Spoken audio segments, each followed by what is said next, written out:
I want to welcome in our guest. I'm going to just tell you a little bit about Dr. McDonald. He was born and raised in Los Angeles. He graduated from Loyola High School and studied classical cello and world literature at UC Berkeley before beginning medical training at the Medical College of Wisconsin. All right, you all don't know why I'm smiling. I'm from Wisconsin, so he went to the right place. All right, he completed his adult psychiatry residency at the University of Cincinnati and child psychiatry fellowship at Harbor, UCLA in Los Angeles. He has particular expertise in working with children with autism and trauma, and as well as obsessive compulsive and bipolar disorders. When evaluating children, he works closely with the family, school, pediatrician, and therapist to ensure a complete evaluation before taking any recommendations for treatment. As I've mentioned already, Dr. McDonald is an American Frontline Doctor from the beginning of COVID. And if you're not familiar with the group, I highly recommend you look up the American Frontline Doctors. They've actually had some time on the front of steps of the Supreme Court, I believe is where the rest of the country got to find out who they are. And so with that, I want to bring in Dr. McDonald and let him tell a little bit more. This is our second time having him.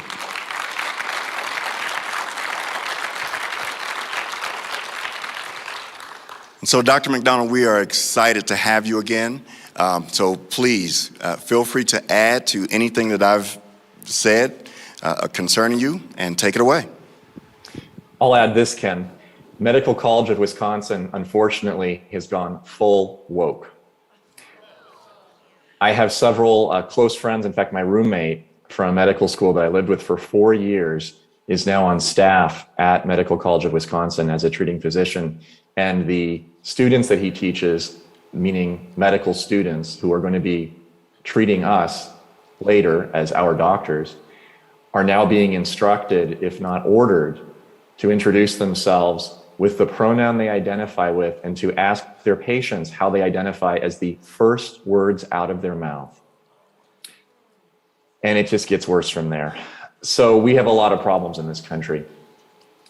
One of the big problems, of course, is fear, which is why I wrote my book in November of this past year, United States of Fear. I was at my dentist just yesterday. I haven't seen him since late last year. They had done all the masking, distancing, plastic shields, special plexiglass screens, hand sanitizer, they went full on. The excuse being that the Board of Dentistry required this. They weren't supportive of it, but the board was, and they didn't want to get in trouble. All right, fair enough. So all that's over now. I live in Los Angeles, which is to some degree the heart of darkness here in the country, along with New York and San Francisco. But I thought, look, the mandates are over. At least those with a good conscience can still live freely once again. I was mistaken.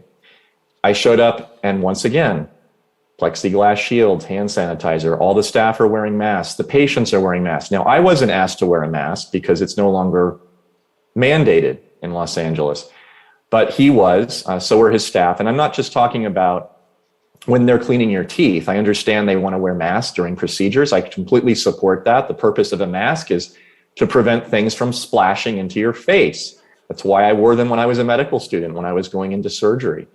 So that's perfectly fine. What they don't do is they don't protect you from respiratory viruses.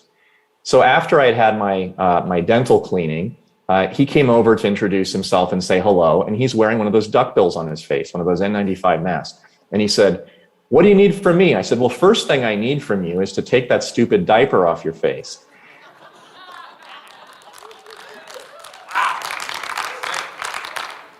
So I said to him that, and he looked at me sort of bewildered, as if no one had ever asked him that before. And he said, "But I've always been wearing these. I've always been wearing masks." And I said, "Not when you're talking to the patients, only when you're doing your work." And he kind of stared, he looked off and looked to the side, kind of looked around, didn't know what to say. And then he immediately changed the subject and he said, "You know those gloves, they used to be $5 a box, now they're $50 a box." Which is true, but it has nothing to do with the comment I made about the masks. And then he said, "I can't get the thin mask anymore. I have to get the KN95 mask." And he went on and on and on, all this rationalization about why he's got this giant duckbill thing stuck on his face. When he's talking to me after my cleaning, there's nothing flying around, there's no spit, no blood, we're not doing a procedure, we're just talking. And he's wearing this thing everywhere he goes in the office. And he doesn't have an answer. In fact, nobody in the office has an answer. Why are the secretaries wearing them? Why are the patients sitting in the waiting room by the fish tank waiting to be called in? Why are they wearing them?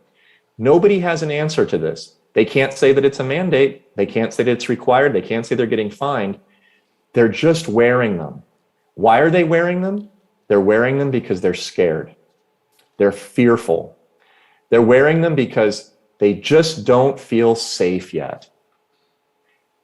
Now, I said when I wrote my book late last year, after 6 months, if not a year or more of talks about mass delusional psychosis, fear is the engine that's moving this train along of compliance, of control, that fear has always been the source that's been moving it.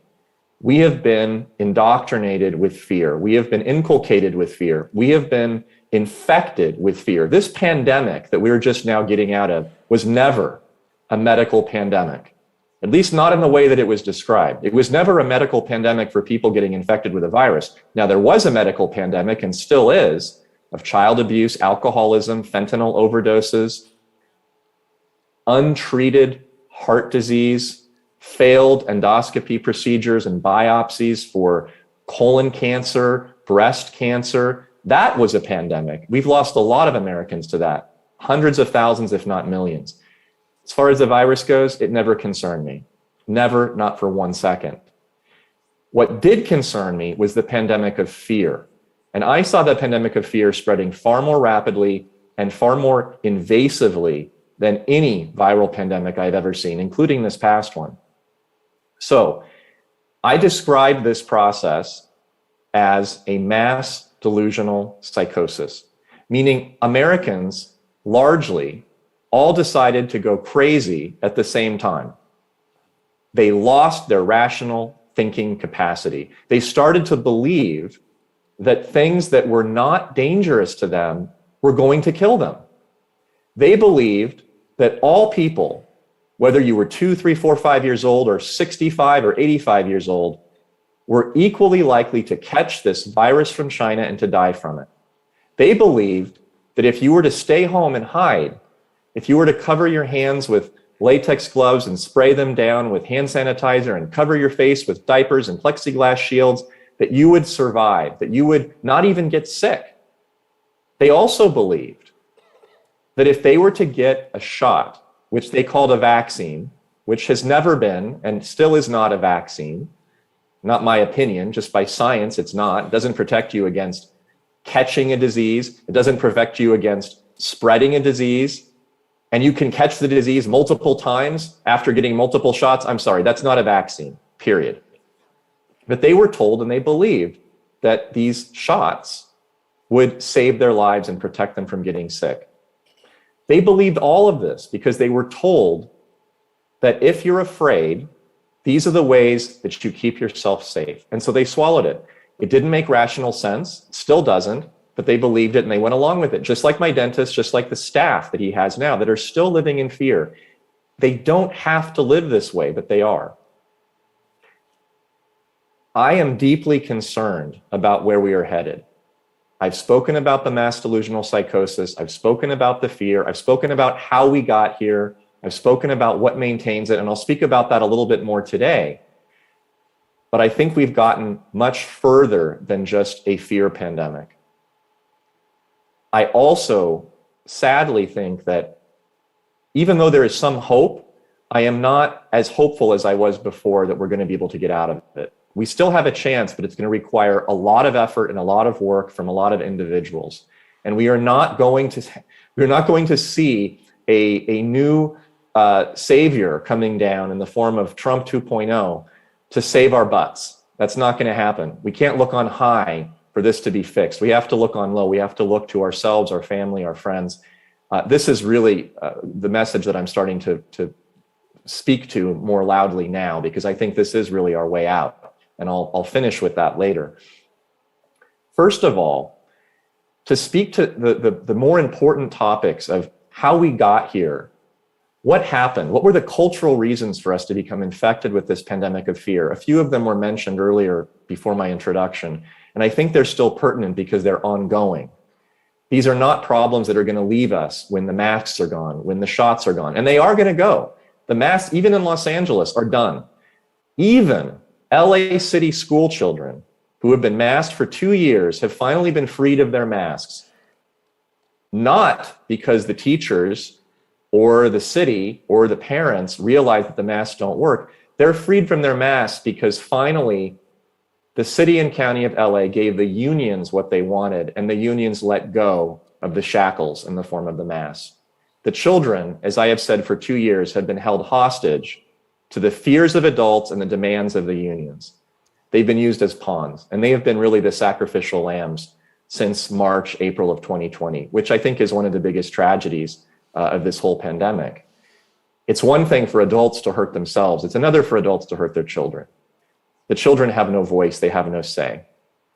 Now, the sad thing is that even after the masks left, even after they were removed by order of the city, the next day in the local paper, in the LA Daily News, the first page article, this was just this past week, I think it was on Monday actually, first page article said, masks are no longer required in schools. School children no longer need to wear them, but most children choose to continue to wear. And then there was a photo of a classroom in Los Angeles, and about 80% of the kids, and they were 4th, 5th grade children, were still wearing masks by choice. This is what scares me. What scares me is not the government putting down more mandates. We've beaten that. The mandates are ending. The shots are going away. Now, there's still a few quarters where they're being forced on people, especially government offices, especially armed forces, military, police, and fire, which is tragic. But for private businesses, individuals, they're going away. The problem is that after a year and a half, now 2 years, we're going on year 3, really, of this mass delusional psychosis, the chronic, traumatic conditioning of being afraid, of relying on these silly talismans, these rabbit's feet, really, which is all that the masks are, to protect us, has caused an entire generation of young people and even older adults to believe that they cannot give them up. So the government doesn't need to tell you to wear them anymore. The government doesn't need to force you to distance, to put on shields, to sanitize your hands every 10 or 15 minutes, but people are still doing it. I'm seeing it in my practice. I'm seeing it with children coming in with their parents. The parents aren't wearing masks, but the kids are. The kids are coming in 5, 6, 7, 8 years old, wearing a mask on their face. And when I tell them, take the mask off, as I did a few weeks ago when I sent out my email to all patients, and I said, I am no longer allowing children to wear a mask in my office. Masks have been banned in my practice, banned.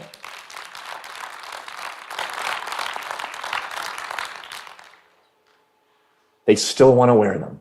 And I ask them why. And they say something along the lines of, it just makes me feel more comfortable. I just don't feel safe yet. There's all these variants floating around. They believe this. They are mentally ill. They are sick. They're like children who need to wash their hands compulsively, who have obsessive compulsive disorder. They're like teenagers that are checking the locks on the doors 16, 20 times a night when their parents are out because they just can't trust the last time they checked it. Maybe I didn't really see it properly this time. I got to double check, I got to triple check. This is the way the children have been conditioned, and they're still wearing them.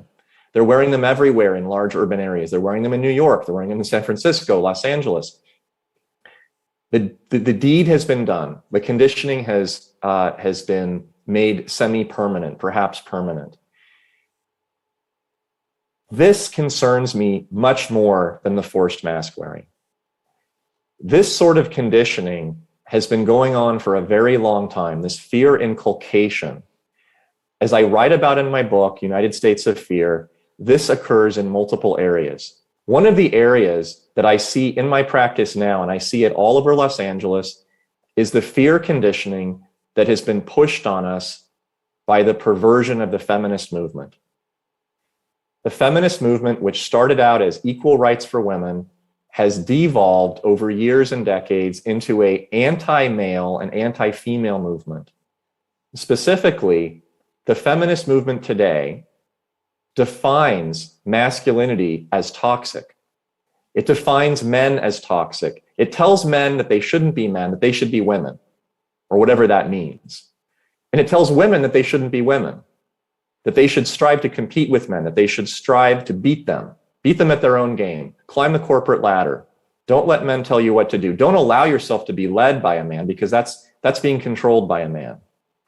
And as a result, young people today don't know what to do. I have 20-year-olds, 24-year-olds, 27-year-olds in my practice, young men who are scared. They are literally scared to express interest in a woman or to ask her out on a date. They're afraid. What are they afraid of? They're afraid of being called toxic. They're afraid of being called a purveyor of the patriarchy, a misogynist. They're afraid to be told that they are not good enough, that they're doing something wrong and something immoral. What is happening to the young women? Well, they're coming to my practice as well. Do you know what they're telling me? They're telling me I sit at home alone. No one asks me out. Nobody gives me any attention. What's wrong with me? Am I ugly? Am I unattractive? Am I unlovable? Why don't the men approach me? And the reason why is that the men are scared. One woman who wrote to me after a podcast I did about 6 to 9 months ago out of South Africa, of all places, called Germ Warfare, put on by Jeremy Nell. Woman in Malta watched that, and she wrote to me on my LinkedIn page, and she said, "Thank you for putting into words what I have been feeling for the last 2 years." What has she been feeling? She's been feeling this. Where have all the men gone? Where are they? I don't see them anywhere. I am completely bereft and completely alone. I think she speaks for a lot of women around the world, certainly in the United States, because I see them in my practice every single day. The men, due to feminism and due to their own efforts, have become, largely speaking, eunuchs. They have become emasculated. They have been self-castrated. There is no masculinity expressed anymore in most men in this country. I had a woman who was a sheriff or a sheriff's equivalent in Canada write to me last year, the height of the pandemic. Strong woman, carries a gun, arrests criminals, goes out in the frigid cold. She sees men wandering around outside, driving their trucks with their camouflage, their rifles on the rack and the gun rack in the back of the truck. And she sees them and they turn towards her and she sees this mask on their face. And she says, "Does that make me feel safe?" No, that makes me feel unsafe. That makes me feel afraid to see strong men wearing masks outdoors. Why? Because if a real threat occurred, not a virus, but a real threat, something like what's happening right now in Ukraine, for example, what would they do? They would turn and run for the hills and leave her in the dust. Women want to be protected. They want to know that there are strong men who can keep them safe, and also strong men who can contain them emotionally. Women are very emotional creatures. That's not a bad thing. It's a wonderful thing.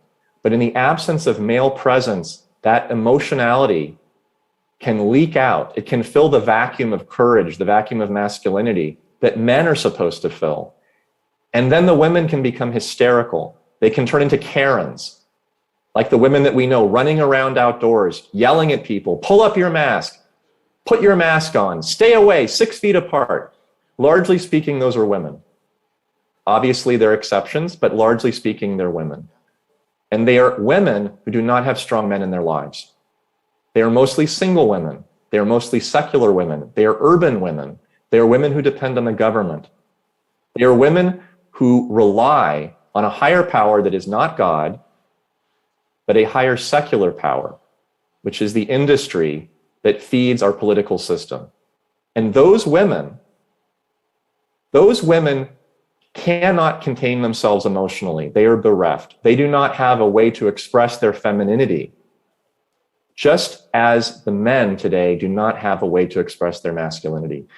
This is such an important issue that goes way beyond the pandemic, but I believe made it worse, meaning the psychological pandemic, the pandemic of fear. And it is still ongoing today. And it is not going to stop until men start to assert themselves and until women speak up and speak out against the castration of men. And they start speaking on behalf of themselves and their own femininity.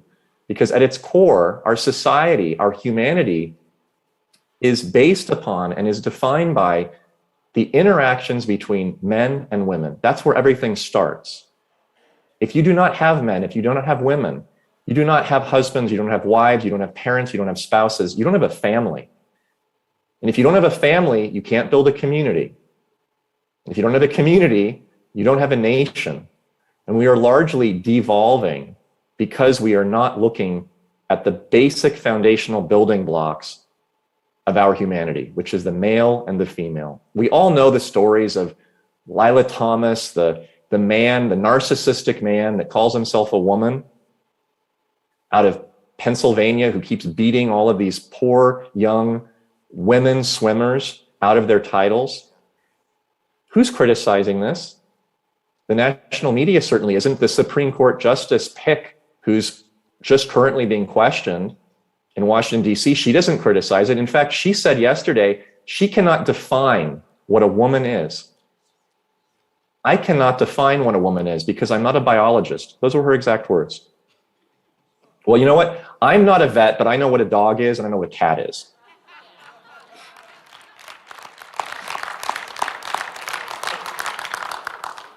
And of course, interesting as well, she kind of slipped by saying she's not a biologist by admitting that actually biology is what defines men and women.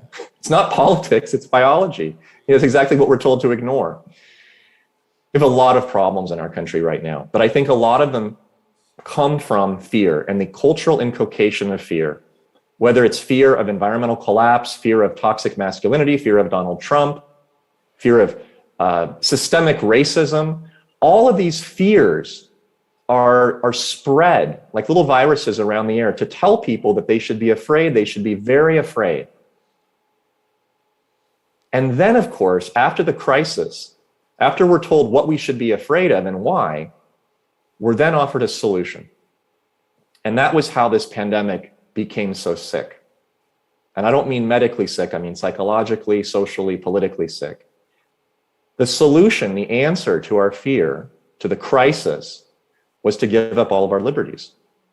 It was to allow our government to tell us what we can say, censorship, where we can go, freedom of movement, what, where, how, and when we can worship, freedom of religion, how we can protect ourselves, Second Amendment, how we can, where, and should educate our children, both in this physical space and what they should and can learn, which is our whole educational system. All of this and more became under government emergency order, which to this day still exists in California. The emergency order in the state where I live, in California, under Governor Gavin Newsom, has just been extended indefinitely. He's just basically defined himself, renamed himself as a lifelong king. Just like the chairman of the Communist Party in China, or what Vladimir Putin has done in Russia. Our rulers have become overlords. They have destroyed our Constitution, our Bill of Rights. They have used a crisis and they have used fear to abridge all of our basic core liberties, our human rights, our political rights. And we've done it. We've complied along with it. Most of us have, because we were afraid and because we believe that they need to save us. What type of person allows this to happen? And there's really two stereotypes or caricatures of people in the US that I like to describe, because I believe that this helps explain why we got to where we are and also where we're going. Because I think that the bigger picture here is not the battle for mass, the battle for shots. There's actually a war that we're fighting. It's a much bigger war. It's not a medical war. It's a psychological war. It's also a spiritual war. The person that agrees to this, the person that works in the dental practice where I went, That type of person is largely speaking unmarried, secular, lives in an urban area, votes Democrat, is dependent on the government for transportation, for food for children, for income to some degree, for safety, personal protection, for energy. All of the things that we used to rely on ourselves, our families, our community, and our churches for, these people are now relying on the government, the local, county, state, and ultimately federal government, which has become far more powerful than it ever was just in the last 2 years. Just since the last presidential election, government at every level has taken over more powers than any other time in the United States history, outside of wartime. And that was ended as soon as the war was over. This is not ending. This is continuing. This is expanding. I believe that there is more than just a rational explanation that can describe the degree of cruelty, the degree of loss of life, of harm. I called it sadism, actually, in one of my recent Substack articles, meaning the intentional infliction of harm, humiliation, pain, and suffering on other human beings. That's what sadism is. Fear does not explain adequately this level of cruelty. Masking children, forcing them to take injections. As Noam Chomsky said in an interview about 3 or 4 months ago, those who don't receive shots should be deprived of food. They should be left out in the woods to starve to death, to die of exposure. We should deny, as many hospitals are now, organ donation and transplants to those who are on their deathbeds because they don't want to get a shot. They should be allowed to die. Just today, a major magazine publication described how people in the United States are laughing at and making fun of those who are dying who did not receive an mRNA injection. This is now virtuous. This is sadism. Now, I cannot explain this with any kind of psychiatric, psychological speaking. I believe that there is actually something more sinister at play. And I would not have said this 2 or 3 years ago, but I now believe that there is actually an evil force, something sinister that has arrived in the last few years that has taken over the hearts and minds of many humans. And I say humans because it's not just in the United States. This is a worldwide problem. This is not just a Republican, Democrat issue, right or left, American problem. This seems to be a human problem, and it seems to have taken over our planet to a large degree, which is why I often speak at churches, because those who are religiously conservative, meaning the Orthodox Jews, the evangelical Christians, I don't mean Reformed Jews, I don't mean the typical Sunday Catholics, the people who are really deeply involved and invested in their religion with conservative values, these are largely speaking the only organized groups that are in opposition to this evil. The only ones. We don't have civic organizations anymore that fight this. Our Boy Scouts are gone. They were killed by the transgender activist war. They're over. We don't have the organizations from the 50s and 60s and the moose clubs and the lodges and all of that. They're done.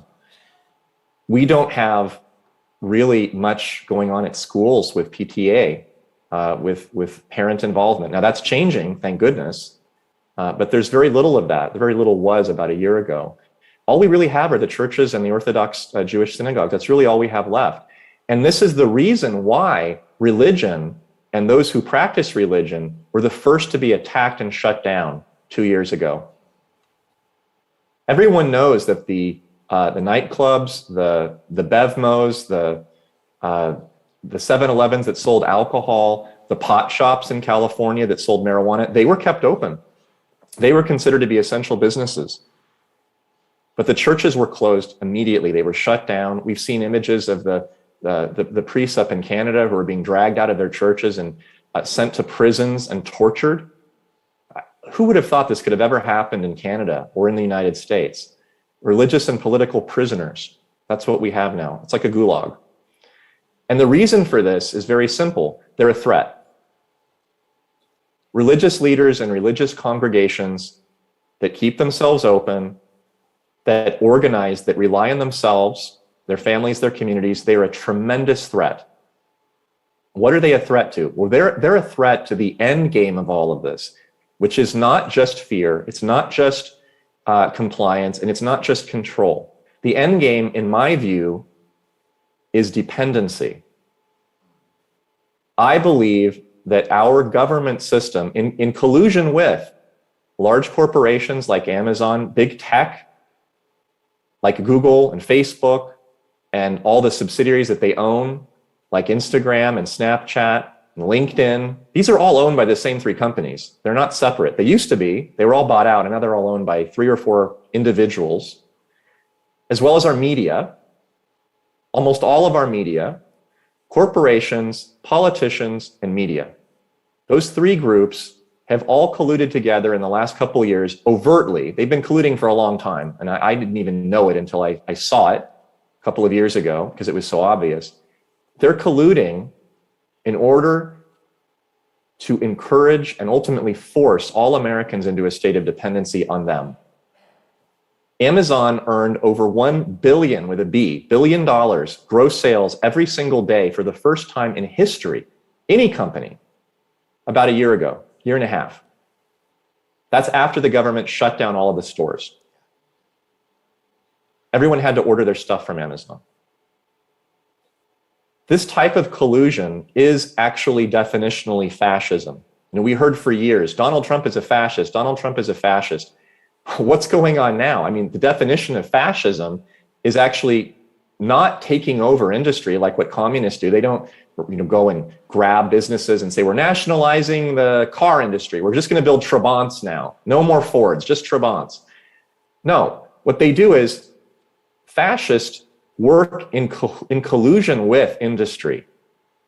They make regulations and laws and taxation favorable to certain companies, but not to others. They play favorites, like what they did with Amazon, like what they do with all the pharmacies now.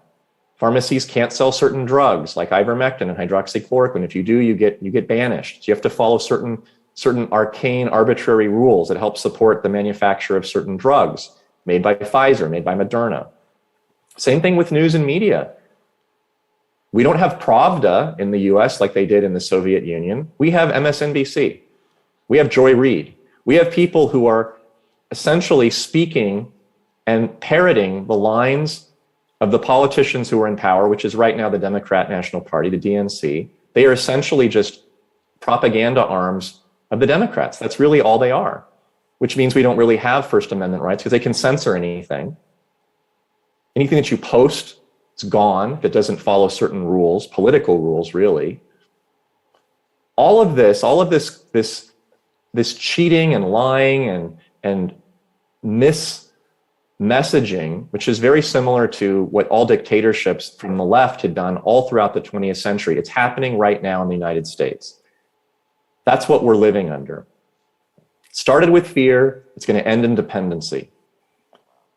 So anyone who's a threat to dependency, especially religious leaders, especially religious congregants, people who are married, people who have their own sources of power, people who have guns to protect themselves with, people who homeschool, people who live in rural areas, who drive their own trucks, who aren't dependent on public transportation, like what the Secretary of Transportation, Pete Buttigieg, just said a couple of days ago, where he said, you know what, it's great to have $7 a gallon fuel prices. This just means that people will be able to rely more on the expansion of public transportation. That's what he said. It's all part of the plan. Now that they've squeezed all of the juice out of this lemon of the Chinese virus, it's done. They can't do much more with it. They've moved on to another crisis. And the new crisis is now Ukraine. It's Ukraine and Russia and the war and Vladimir Putin, and uniting and aligning all of us against him, because he is now the new Satan. He is now the new evil Donald Trump. And now paying $7 a gallon for gas is not a problem. It's actually an act of patriotism. It's virtuous. And if you criticize it, as Tulsi Gabbard did the other day, you're called a traitor, which is what Mitt Romney called her. Mitt Romney, the Republican.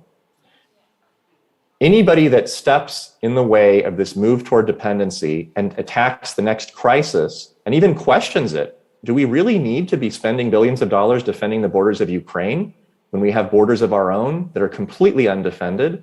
If you just ask that question, you're branded a traitor. Just like you were branded a science denier if you asked why we all need to be wearing masks, or wait a minute, do the masks really work? Stop lying, misinformation, censor, ban. We're doing the same thing with the Russia-Ukraine war. And I'm bringing this up because I really think it's important that people understand the bigger picture here. I don't want us to get bogged down and lost in the weeds of the size of the pores and how many microns there is in a mask in order to argue whether it should or shouldn't block respiratory disease transmission of viruses. I mean, these are important facts to be argued medically, and it certainly, they set policy. I'm not saying that they're unimportant, but if we get so caught up in these little details, we're going to be spending all of our energy winning these little battles, and we're going to be missing the whole war that's going on in the background. And that war really is a war for dependency. We need to start attacking this with a much more sophisticated strategy, the way that the left attacks us.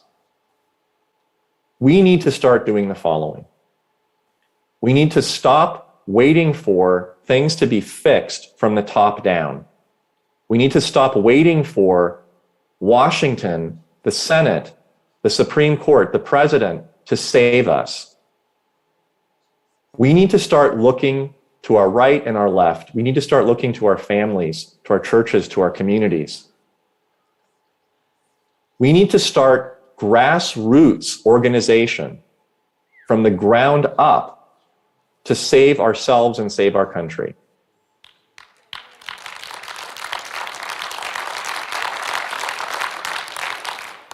Look what happened in Virginia last year.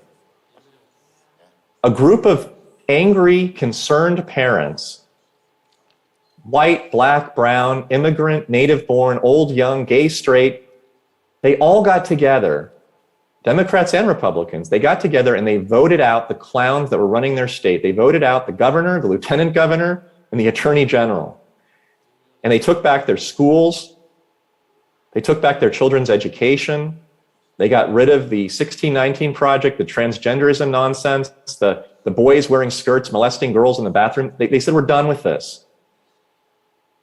It happened in San Francisco a few months later, voted out 3 crazy left-wing loons from the school board there. And this was San Francisco, 70, 80% majority vote to vote them out.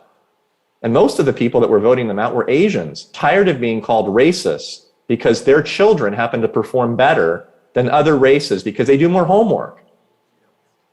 Finally, people started to wake up and realize this is crazy. We've got to stop this. And we can't do it by going to Washington and petitioning. We have to do it locally. We need to get mothers of children on the school boards.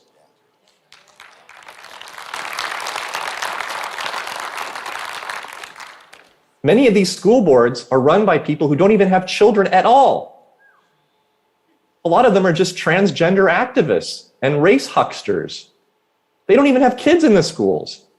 That has to stop. That has to change. We need to have regular, non-professional politicians, concerned citizens at the local level, taking back these local offices, getting involved, getting out drives and petitions, moving into these local, very influential political positions on school boards and local city councils, and building up their resumes and their experience to start tackling the higher jobs at the county level, at the state level, the state senates, the governorships, then ultimately Congress, Senate, and the presidency. We have to start from the bottom. We can't start from the top. I think this is really important, and it has to be on every issue.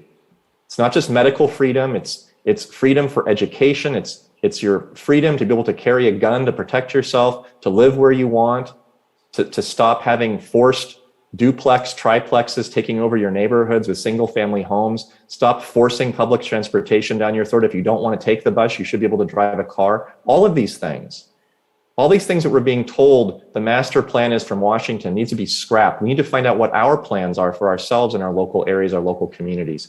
This is really critical. This is a political issue. I also believe that we need to really tackle this psychological problem of fear. I'm writing a book now, a second book, the sort of part 2 of United States of Fear, which I wrote to discuss how we got here, the cultural antecedents to fear, what's fueling it. I discussed some of that tonight, the mass delusional psychosis, the problems with inculcating fear through cries of systemic racism and toxic masculinity and ecological collapse and all of that nonsense. I wrote a second book, or I'm in the process of writing it, that is tentatively going to be titled Freedom from Fear, a 12-step guide to an individual and national recovery based on the AA program, the 12-step program, and Jordan B. Peterson's 12 Rules for Life, combining addiction, the addiction model, and the sort of philosophical coaching model, those two, and integrating them together in a book for young adults and adults to read. Hoping to get a children's book together as well soon after this one for younger kids with pictures. This, thank you. This addiction model, I think, is a very important one to use as a metaphor. And I also think it's accurate because I believe that we have developed an addiction to fear. At first, we were ordered to be afraid. We were traumatized. We were compliant. Well, now all the mandates are gone. Nobody's getting sick. Nobody's dying. And yet everybody's acting as if they're still scared because they are, because it's become normative. It's like the drunk who just reaches for the bottle as soon as he gets home from work, or the tobacco addict that just reaches for the cigarettes the moment he wakes up in the morning. He doesn't even know what he's doing anymore. He just does it. It's just a behavior. It's an addiction. Because if he doesn't reach for it, he starts to get the shakes. If he's a drunk, he starts to get anxious. If he's addicted to tobacco or nicotine. People cannot remove their mask. They can't stop the distancing. They don't want to go out in groups anymore because it makes them uncomfortable. And that's what happens with addiction. You stop doing the behavior, you start getting really uncomfortable really fast, and then you go back and do the behavior again. And that's what addiction is: habituation, dependency, withdrawal. How do you fight addiction? I think a lot of us know. A lot of us are recovered addicts, some form or another. A lot of us know people in our families or friends who have been through AA. What's the first step? The first step is acknowledging that you're an addict.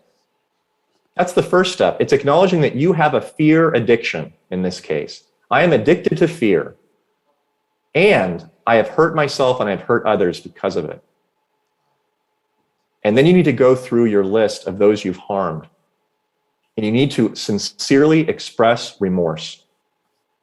I'm a parent. I masked my child for 18 months because I, the adult, was scared. I couldn't handle my anxiety and my fear. So I used my child. I projected my fear onto my child to calm myself down. That was wrong. That was not adult of me. It was cruel. It was inexcusable. I apologize for it. I want to fix it. I will never, ever do that again.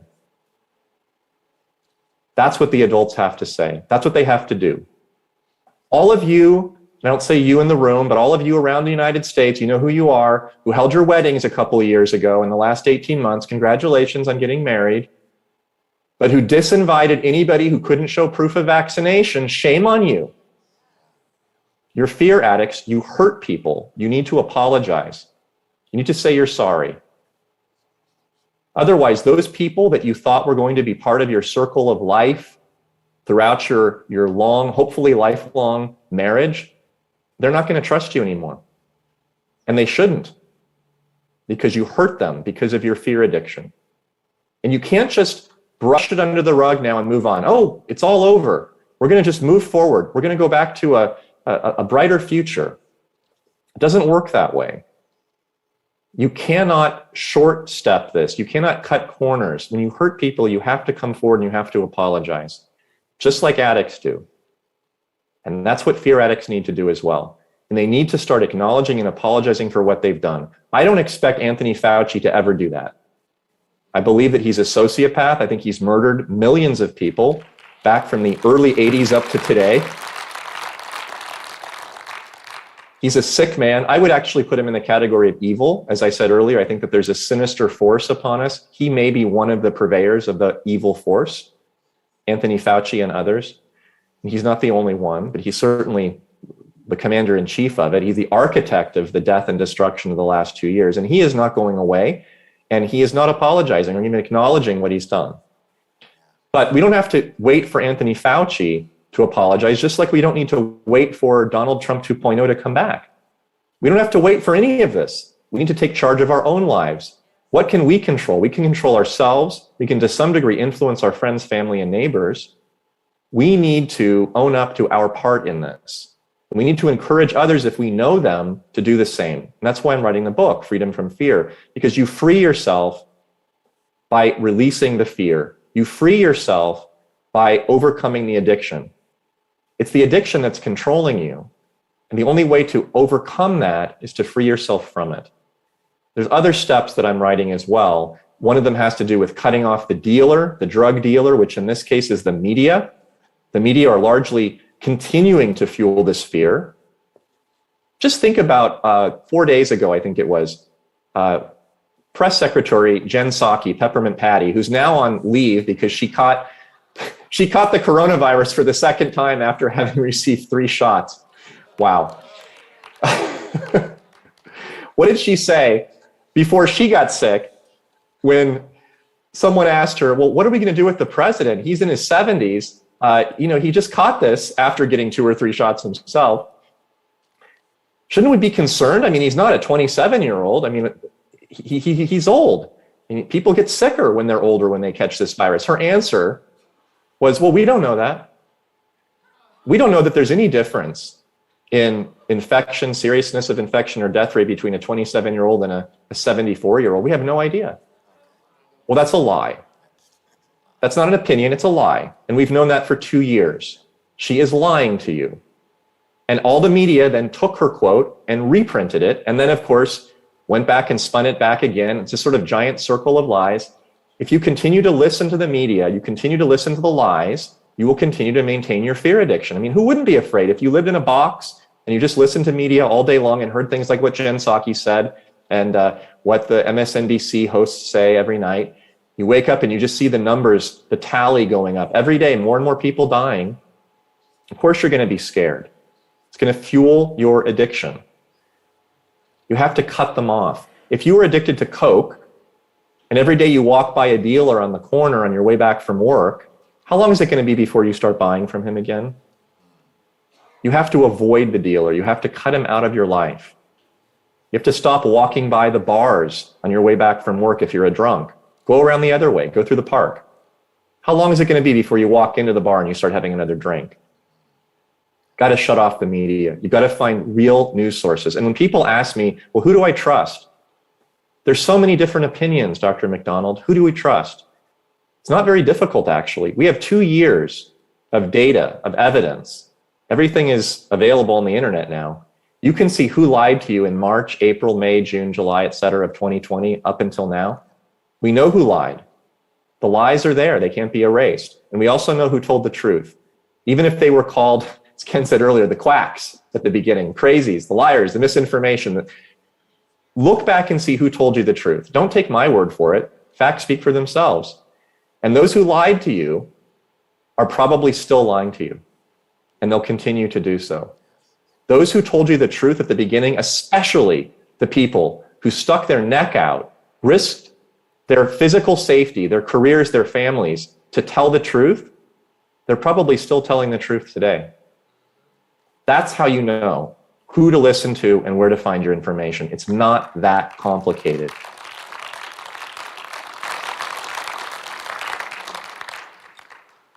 And then, of course, when my book comes out, please purchase it because I'll have all the other steps as well, and then work through them, work through the steps. And if you're not afraid, then recommend the book to someone else who is. Because I think that our next step, our recovery from fear, our freedom from fear is really how we're going to have a shot at moving forward, how we're going to have a shot at getting our country back. You know, I try not to be too optimistic, pessimistic, because, you know, as Dennis Prager likes to say, the optimist says, well, things are always going to be great. They're going to turn out good in the end, so why should I bother?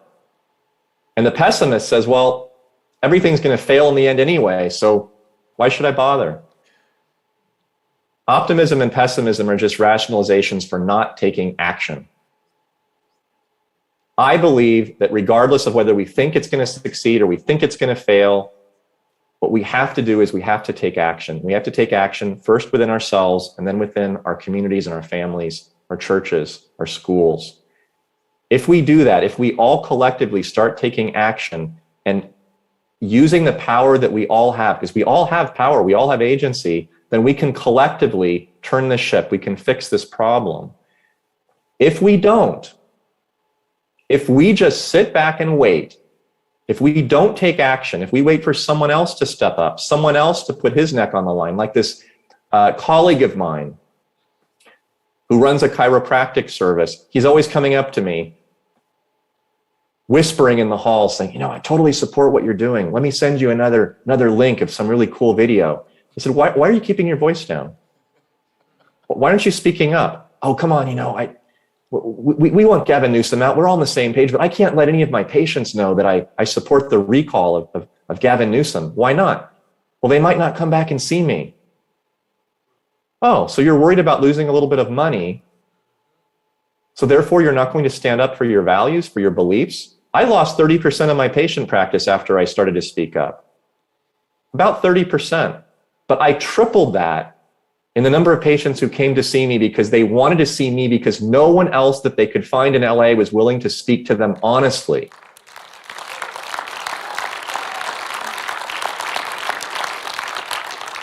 The one thing that people don't realize when they stand up and they speak the truth, the one thing that they never think about until they do it is that other people will start to see you. People who agree with you, they will see you and they will come to you and they will join forces with you. They can't find you if you are in hiding.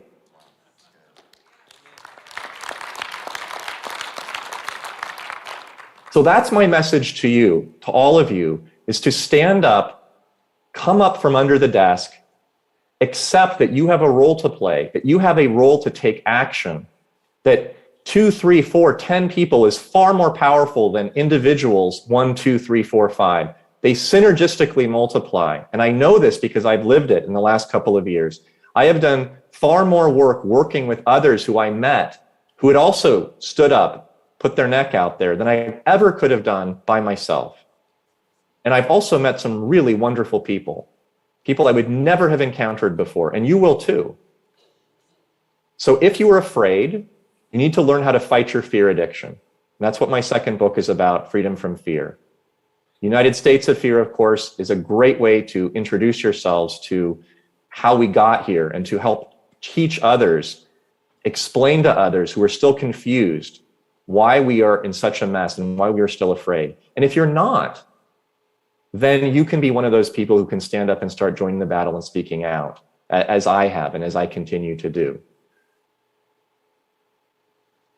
I am very pleased to have had the opportunity to speak to you, and I am completely welcome and interested and curious to hear what questions you have and to offer answers to them as I am able to provide them.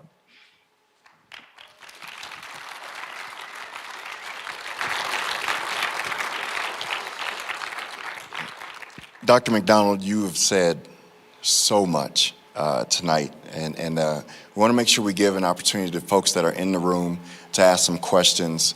I can't wait to hear. I got a good feeling one of my friends is going to come here, and especially when he talked about men being men. I'm expecting a great question from the crowd on that.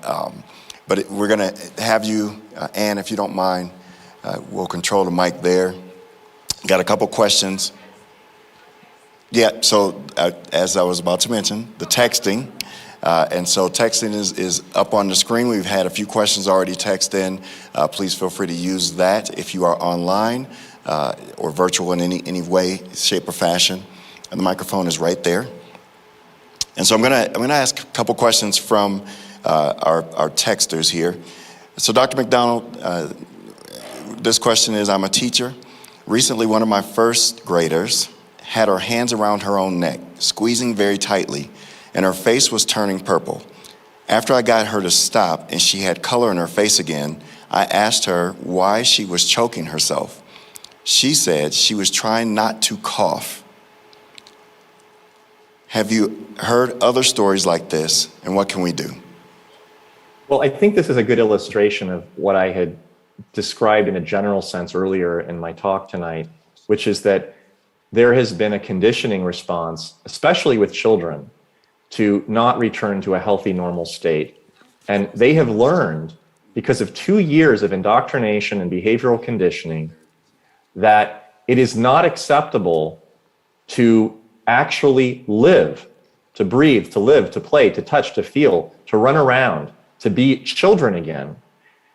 It's not their fault, it's our fault, it's the adults' fault. There is really no way to fix this except in the home. You can't rely on the school to change it. If you are a family that has spoken clearly to your children about your values for years since the child was born, this is going to be an easy job for you. But if you were a family that really didn't express values, that sort of let your values be taught on behalf of yourself through the schools, it's going to be very hard. This is one of those moments where the investment that you've made is going to either pay off, or the investment that you didn't make is going to really create havoc for you and your child. I suspect that child that was choking herself probably doesn't have a very strong parental presence in the house. Parental presence that said, look, I'm really sorry about these stupid masks at school. Take them off whenever you can. They're stupid, they're dumb, they're hurting you. We won't wear them. We won't make you wear them except if you go into an airplane. Those children are doing fine. It's the children whose parents said, just do what your teacher tells you. Your teacher is always right, that are having the most trouble, because now they don't know who to believe. What child can be told to wear a mask for 2 years and then one day say, it's all safe, no more masks, and then feel completely comfortable taking it off and not feel bullied or encouraged to put it back on when the other children yell at him and say, what's wrong with you? You want to go kill grandma? It's very difficult for kids, very difficult, because peer support, peer influence is far more powerful than adult influence in children, especially adolescents.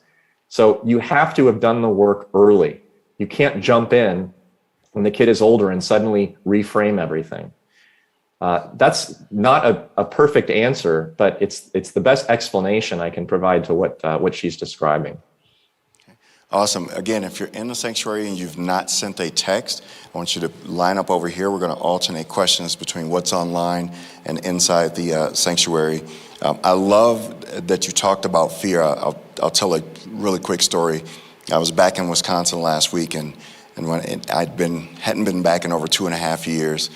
So yes, bad son. I had not seen my mom live in over 2.5 years, because she also was a little concerned. While I was there, I decided to get together with some old church friends, guys, because I like rubbing elbows with guys when I get the opportunity. And so one of my friends had not done much of anything publicly, hadn't been back to church in more than 2 years. And he was describing to us, because he lost his dad during COVID. His dad had passed, and so he had actually had COVID, had gone afterwards after his dad passed, and as a kind of in memory of his dad, had gotten vaccinated. And so he was talking to the group of guys, there were about 8 of us, and he's describing what he kind of went through. And he said, I'm starting to feel like I can come out more. I'll be back at church because I'm just now feeling like and he said this so honestly, I was grateful. And he said, I'm getting over the fear.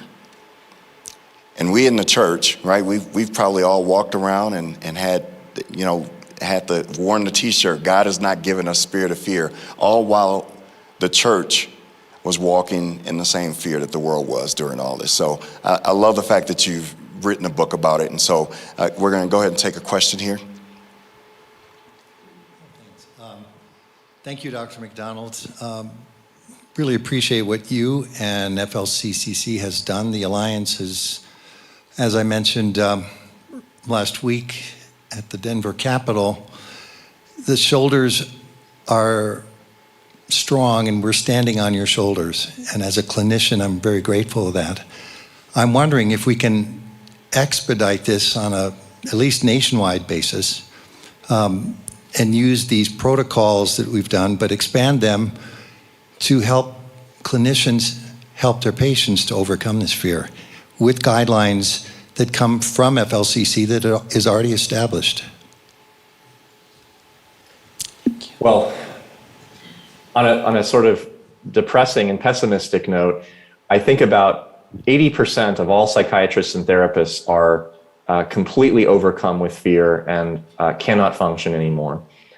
I see that in my building. There's 2 therapists in particular who even now are still walking around with N95 masks on. The elevator, the hall, their patients, in the lunchroom. They won't even let patients into their own offices without masks on. Here we are in year 3. If they can't handle their own fear, how are they going to handle their patients' fear?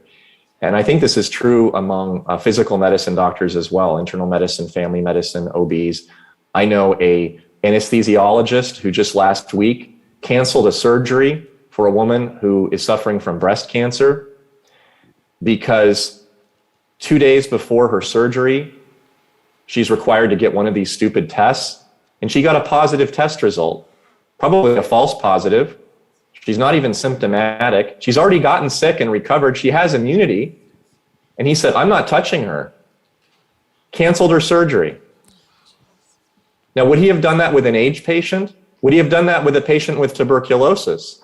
Would he have done that with a patient with hepatitis? All of these are very contagious, difficult to treat, if not impossible to treat or cure diseases. Of course not. Absolutely not. Can you imagine a doctor saying, I'm not going to touch that AIDS patient. I don't want to take AIDS home.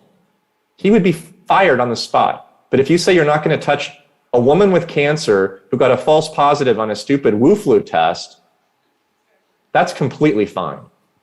So this is the standard of care that we're looking at: mental health, physical medicine. It's pathetic, it's sad, it's embarrassing, and it's shameful. I have been working with and talking to several doctors, including Dr. Simone Gold and a few others in the state of Idaho, who are receiving tremendous support, donations, infrastructure, as well as these doctors and clinicians who've been fired from their jobs for standing up for truth and medical ethics to build government and government-funded, independent, freestanding clinics and hospitals for patients. That's, I think, what we need. And if we can do that, then I think we can retake our medical system, not by fixing the existing one, by building an entirely new one in parallel with the collapsing termite-infested one that we have now. That's good. Okay, how do doctors get away with saying the vaccine is safe and effective? How are they able to keep pushing the mandates as the VAERS database is revealing crippling, debilitating side effects and thousands of deaths?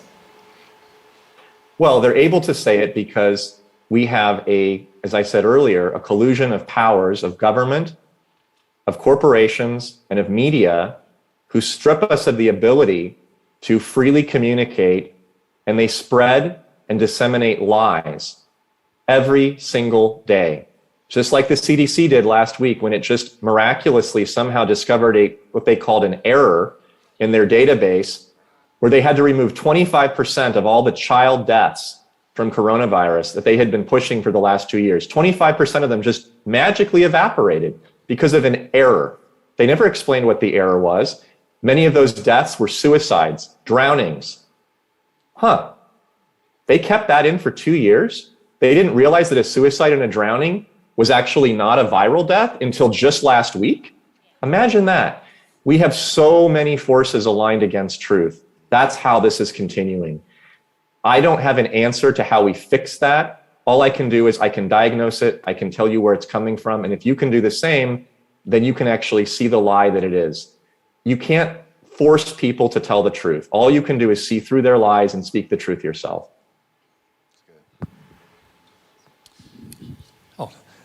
Hi, thank you for everything you're doing. We need this each and every day, the encouragement that we hear from you, and we all need to take that encouragement into our daily lives and spread it.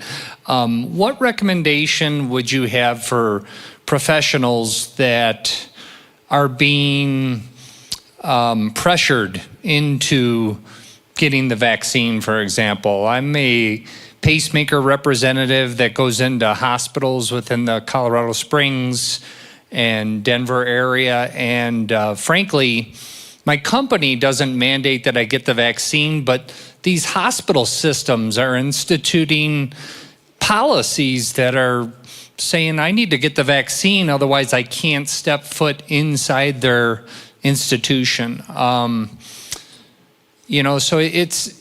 I'm spending so much time on a weekly basis taking tests, PCR tests. I'm positive for the antibodies. And I also have a medical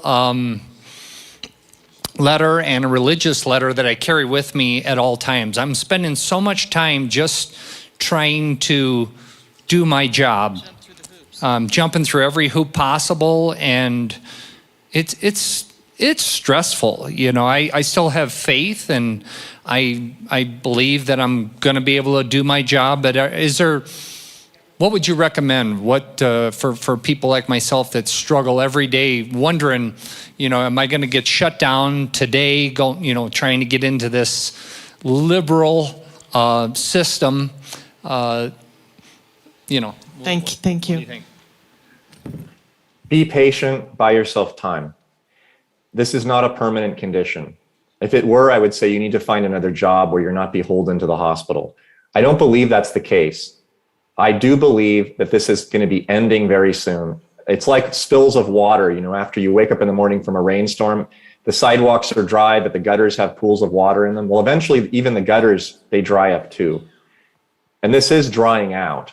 So you just have to buy yourself time, which is exactly what you've been doing. You've got your letters, your exemptions. You're doing whatever the stupid hoops are that they want you to jump through with the testing, the masks, whatever the nonsense is. It's all theater, but it will end, because this is not a sustainable way to go about business. And the country cannot exist like this in perpetuity. And it's already crumbling. So I don't think this is going to last indefinitely. I said by Easter, it's all going to be over, and I'm still holding to that. So just stick to your guns. I think you're going to be fine. It's awesome. Now, this one's right up your alley. How much have the masks and online or distance learning affected learning? I'm a teacher, and I have started seeing a lot of delays in children, especially with any related to logic. Can you address this, please? Well, it's been addressed in a lot of research studies in the last 6 months. Brown University found huge IQ point losses, cognitive decline in children ages 0 to 5 who were born after 2020, some of them, because they were being isolated, masked, deprived of being able to see and hear things, kept away from school. We've also seen an enormous spike between 25 to 300%, depending on the city and the state, in speech and language referrals for children who are no longer able to speak or hear things properly. These are real objective declines. They are real objective diagnoses of learning disorders that are not just incrementally worse in the last 18 to 24 months. They are worse by a factor of 3, 4, 5, 6-fold. They're huge. So that's the objective evidence. On a sort of observational, subjective level, what I'm seeing in my practice is children are no longer speaking clearly. They're not enunciating. They are not looking at your face. When you have a conversation, they stare at the floor. They mumble. They're afraid and inhibited to be socially active. They don't want to sleep over at their friends' houses if they're little. They don't want to play sports or travel if they're older. They don't want to ask girls out on dates. They don't want to do job interviews. They don't even want to go away to college anymore. They just want to sit and play video games and sleep and fiddle around on their phones and upload TikTok videos and Instagram. They are completely deprived of life. And this is all the adults' fault, all of it. Now, it wasn't a non-issue 3 years ago. I mean, I've been seeing this building since the iPhone came out in 2007, the first smartphone. But it's gotten just monumentally worse in the last couple of years. So the damage is catastrophic. How will we fix it? When will it end? I don't know. But I do know that we have to get kids back engaged in life, in activities, masks off their faces. We have to push them to taking risks, to succeeding and failing, challenging their emotions to develop resiliency. We have to show them that the purpose of life is not to be safe. The purpose of life is to live fully. That's good. That's awesome. Sorry? Hello, Dr. McDonald. My wife and I were over at our daughter's house, and she showed me a letter from the federal government that was to her best friend, and it says you are being fired out of the federal government, and this woman runs the satellites in Schriever Air Force Base, and she's being fired after 20 or 30 years. And it was they were saying that they don't know when she's going to be fired out, when they're actually going to cancel her out. But she got that horrible letter with a nice United States emblem on the top of it. I wonder if she can hold out and not lose her job, or any of the other faithful Army and Air Force and Navy people. It's tough. And I don't have a perfect answer to people who work for government and work in military. Those are the last holdouts. And the reason for that is that they're bureaucracies and they can injure people and they're not held accountable. Private corporations are. Even Starbucks has dropped their shot mandates. Starbucks, of all places. But the US military hasn't. I wish I had a better recommendation or solution. For some people, they may not be able to continue in their jobs with the government. And I wish that there was a way out, but I don't see one that's 100% guaranteed. So, Dr. McDonald, you mentioned earlier, you talked about Leah Thomas, I think is her name, his name, whatever. And if you look around right now, the most respected or honored women in our country right now are men, right? So Woman of the Year, or one of the Women of the Year, is the Naval Admiral, Rachel something or another. We've got Leah. Caitlyn Jenner was also Woman of the Year, which all women should be super offended by the thought of that. And so the question has come, how can we protect our school children from gender fluidity and pronouns? Such boards, school boards, or parents, or both. And by the way, I recognize as he, him, his. There you go.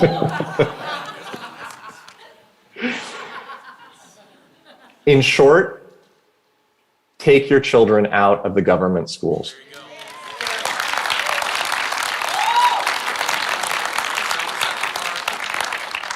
Now, I am not saying that we shouldn't fight, that we shouldn't try to take over school boards, take them back. I said that in my speech. I'm sticking to that. However, I'm also a pragmatist and also realize that in some cases, hitting your head against a cinder block wall is not going to hurt the cinder block. It's just going to hurt your head.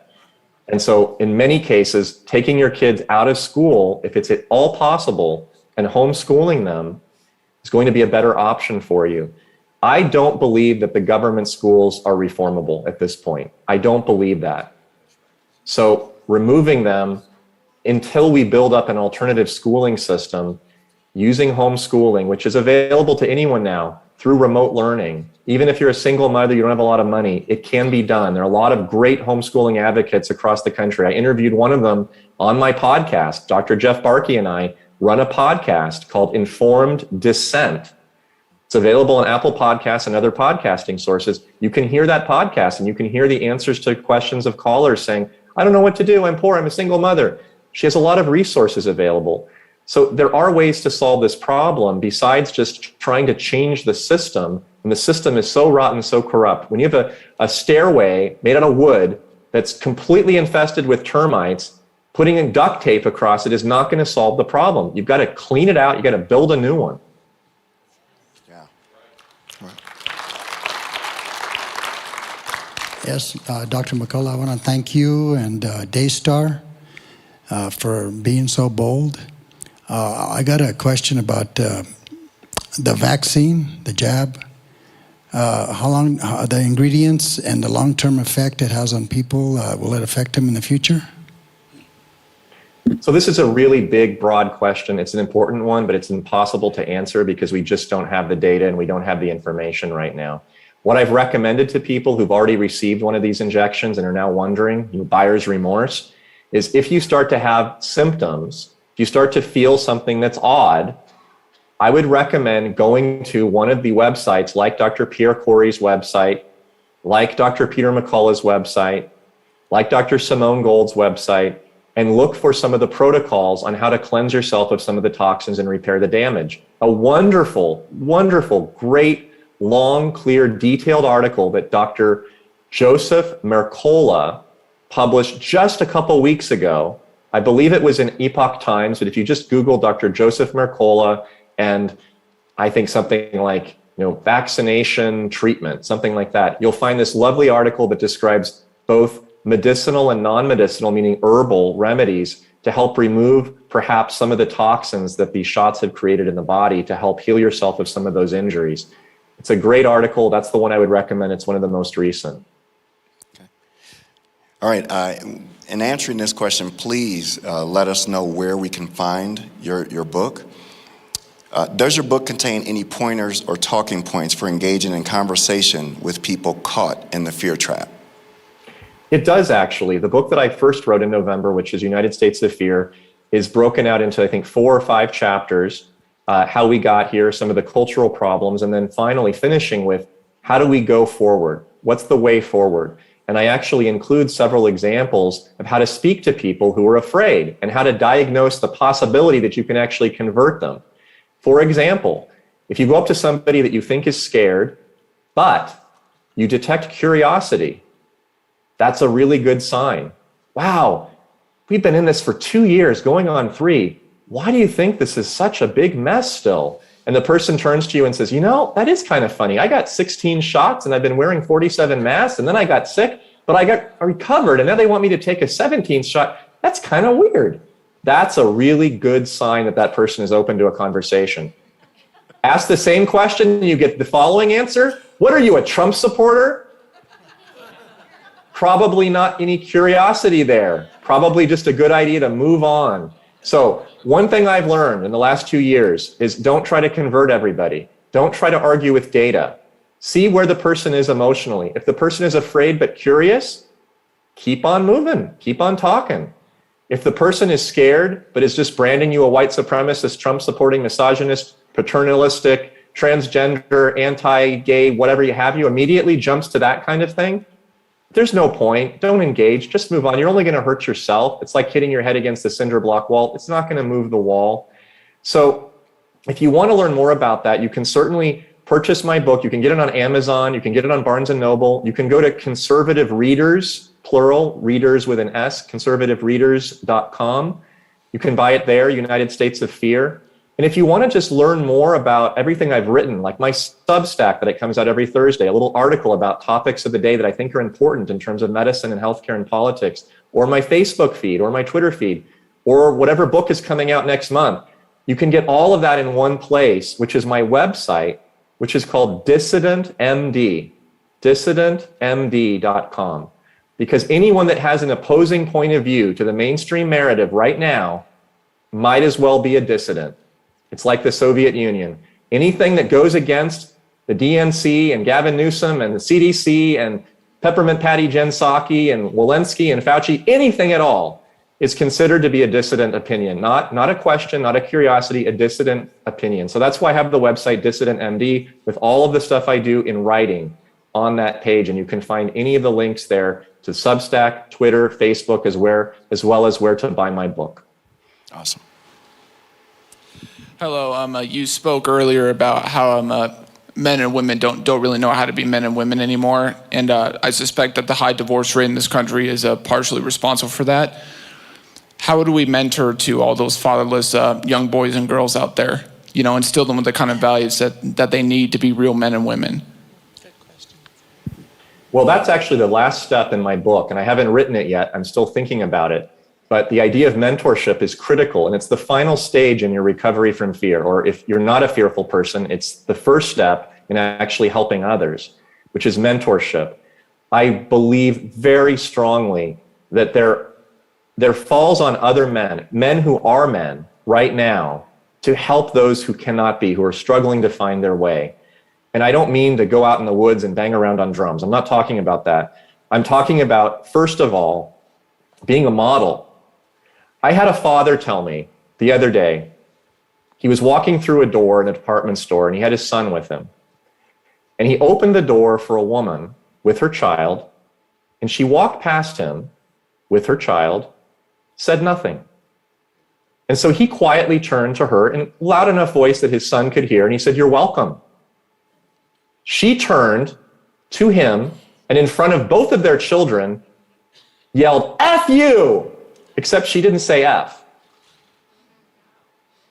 He didn't turn to her and yell and scream and cuss her out. He just said very loudly as he passed by her in front of his son and her daughter, he said, "Son, What I just did in opening the door is what real men do. That's the way you behave. What she said and what she did is not the way to behave. And then he kept going, right? That's how you do it. Okay, I hope you enjoy this question as much as I am reading it. It's important how we hear things. So the question is, why would you as a child psychiatrist refuse to see kids who wear a mask? What is the rationale? Just asking because they seem like it seems like those kids would need you most. I'm not judging, just was wanting your explanation. So very simple answer. It's child abuse. I will not allow a parent to come to my office and stick a cigarette lighter on the arm of her child in front of me. And I won't allow the child to do it either. Because if I allow that, then I'm colluding with the abuse. So when a child comes into the office and wants to wear a mask, or the parent insists the child wear a mask, I say no. I'm not going to pretend. I'm not going to play this theater game that you have. It's not just theater, it's actual harm. Because my role, first and foremost, is to do no harm. Primero no nocere. That's the first ethical principle of a doctor. Now, if a patient is unable to show up and take a mask off in my office, then there's probably not much that I can do for that patient at this time. We have to start at some basic foundational level of reality. If we can't even start with reality, then how are we going to start a conversation? I'm not expecting people to be perfect. I mean, maybe they'll have the mask around their chin. That's fine, if that's the step that you need to take. But if you come into my office and you say, I want help for a mental illness, and you will not show me your face, I cannot help you. That's good. I agree with you that there's some kind of evil behind all this. And if you think it's going to end soon, I'm wondering, what's the next step for I think they're not going to give up. Something's going to be coming next where they're going to try to get us all completely under their control. Well, of course. And that's why, as I ended my talk, I said, we need to be attuned to and aware of the macro level, the big picture. It's not about masks. It's not about shots. It's not about gasoline prices. I mean, it is today, but it won't be next month. It's about something bigger. It's about dependency. We need to understand and recognize, as soon as it comes out of the gate, what are we being told to do now that is irrational, maybe very impassioned, maybe very emotional, maybe very defensible from the position of a crisis, but is ultimately more likely to lead us to a state of dependency than to a state of independence. If we can decipher independence from dependence, then we'll know immediately, as a general rule, what to support and what to oppose. And you'll be right 99% of the time. That's how we fight this. Awesome. I'm going to give you one more question here from the text. What do you say to these men who are fearful of being labeled toxic? What I say to them is this: do not suppress your fear. Fear is like a wave of water that flows in and flows out, just like every other feeling, every other emotion. But just like waves that might move us toward and fro, right and left, depending on how strong they are, we still have the capacity to swim, and we can still chart a course despite the wave. So when you feel afraid, if you know in your heart, if you know in your head, if you know from your values, from your teachings, from your church, that what you are saying and what you are doing is right and righteous, you should feel the fear and you should do it anyway. That's good. I guess 2 points, and I'll use stories. The first one would be, he talked earlier about how do you get involved, and he mentioned school boards. And I'll tell you this, because I've now gone to a few of these, and we've got some school board members in the room and people who attend a lot of meetings. I went to a district school board meeting, to be unnamed, but I'm just looking at one of the board members, and I can tell you, there was standing room only. There was maybe 60 people in the room, standing room only, and I don't know if I counted 5 parents of children in the school district. There were tons of LGBTQ activists. I'm sorry, I learned it that night. I think it was LGBTQ A2+, which I didn't know what the A2+ was, but it's there now. They just keep adding stuff. And there was tons of them.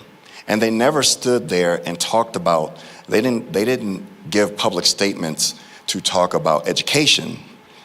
It was all about furthering their agenda.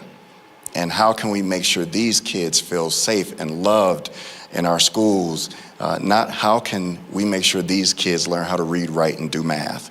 And so I'm going to encourage you, and I know Pastor Mark has been doing this, but as believers, we need to start showing up at these school board meetings. In particular, the men. In particular, the men need to start showing up. That is ground zero for the culture war, is school boards. And so we're thankful here that we were actually able to get some really good board members elected, but that's just the beginning. Really, it ends with us, the church, being involved. And then so I want to end with this, and thank you, Dr. McDonald, for being here with us today, for everything that you've done over the last 2+ years. We are grateful for you being outspoken and not cowering to the pressure. So